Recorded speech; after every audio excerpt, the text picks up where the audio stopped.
በሴቶች ከ17 ዓመት በታች የዓለም ዋንጫ የተሳትፎ ጫፍ ላይ የሚገኘው የኢትዮጵያ ብሔራዊ ቡድን በያዝነው ወር መጨረሻ ከዛምቢያ ጋር የመጨረሻውን የዓለም ዋንጫ ማጣሪያ ጨዋታ ያደርጋል።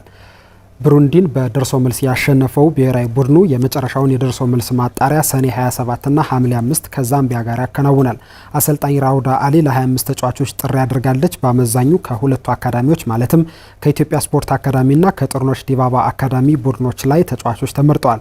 ሞሮኮ በምታስተናግደው የዓለም ዋንጫ 5 ሀገራት አፍሪካን ሲወክሉ አዘጋጇ ሞሮኮ በቀጥታ ቀሪ 4 ሀገራት ደግሞ በማጣሪያው ይሳተፋሉ። የኢትዮጵያ ብሔራዊ ቡድንም ዛምቢያን በደርሶ መልስ ካሸነፈ በታሪኩ ለመጀመሪያ ጊዜ ተሳትፎን ያረጋግጣል።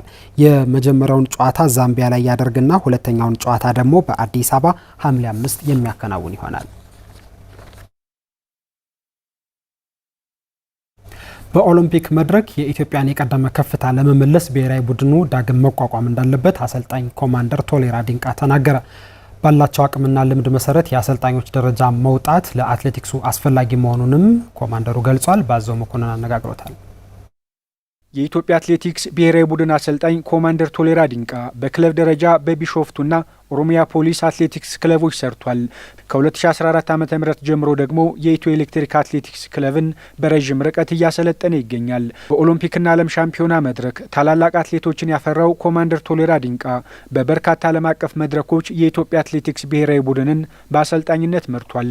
በኦሎምፒክ ደረጃ ለንደንን፣ ብራዚል ሪዮን፣ ቤጂንግን እና ቶኪዮን እጃለሁ 4 ኦሎምፒኮች ማለት ነው። ዓለም ዋንጫ ከ9 ዓለም ዋንጫ በላይ እጃለሁ።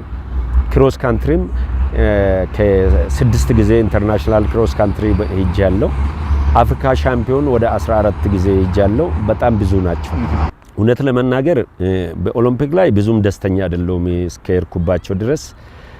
ግን ለንደን ኦሎምፒክ በጣም ምርጥ ውድድር ነበር። ዓለም ዋንጫዎች ላይ ብዙም እንትን የለኝም።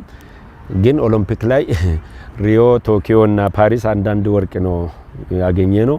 ኦሎምፒክ መድረክ ውጤታችን እየተዳከመ መምጣቱን የገለጸው አሰልጣኙ ወደ ቀድሞ ከፍታችን ለመመለስ ብሔራዊ ቡድን አስፈላጊ መሆኑን ተናግሯል። ምንም ድርድር አያስፈልግም። ዘ ኦንሊ ኢትዮጵያን የሚያስፈልጋት ናሽናል ቲም ነው። ምክንያቱም ትናንትና በናሽናል ቲም ተይዘን ውጤታችን ምን ነበር? በቂ ሪሰርች መስራት አያስፈልግም። እሱ ብቻ በቂ ነው። አካሄዳችን፣ ሲስተማችን በጣም ተበላሽቷል። ይሄ ማንንም ማስደሰት ማንንም ማስቀየም አይደለም። ይሄ ስለ አገር ጉዳይ ከሆነ ትክክለኛ ማውራት ካለብን ይሄ ነው። ይሄ ሲስተም ነው ጥሩ ከተባለ የት አለ? እና ባለፈው አትሌት ሰለሞን ባረጋ ያለው ነው 3 ሀገር መስለን ነው የምንሄደው እኮ አሁን ኢትዮጵያኖች አለ። ትክክል ነው። እሱ በቃ ኢንካሬጅ ማድረግ ነው ያለብን። ስለዚህ እሱ ነው መመለስ ያለበት። በቅርቡ የኢትዮጵያ አትሌቲክስ አሰልጣኞች ማህበር ፕሬዝዳንት ሆኖ የተመረጠው ኮማንደር ቶሌራ ዲንቃ አሰልጣኞች ጥቅማቸው ተከብሮ ለአትሌቲክስ እድገት የተሻለ አበርክቶ እንዲኖራቸው ማድረግ ላይ በትኩረት እንደሚሰራም ገልጿል።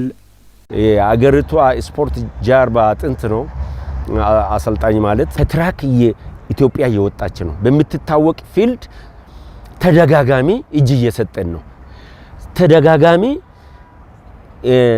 የለመድነውን የኢትዮጵያ ባህል የተባለውን 5000 10000 ጀምሮ ሚኒማ ራሱ አሁን አስቸጋሪ የሆነውን ተቀናጅቶ ብቃት ያለው አሰልጣኝ ተመድቦ ናሽናል ቲም ተመልሶ ከኢትዮጵያ አትሌቲክስ ፌዴሬሽን ጋር ተባብረን ጠንካራ አትሌቶች፣ ጠንካራ አሰልጣኞች ተመልምሎ ለአገር ቁም ነገሩ መስራት አለበት።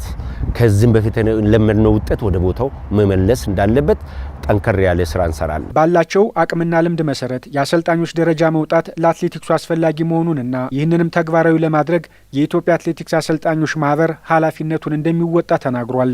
አንዱ የአሰልጣኝ ማህበር ትልቁ ስራው እሱ ነው። አሰልጣኝ ደረጃው ሊወጣለት ይገባል።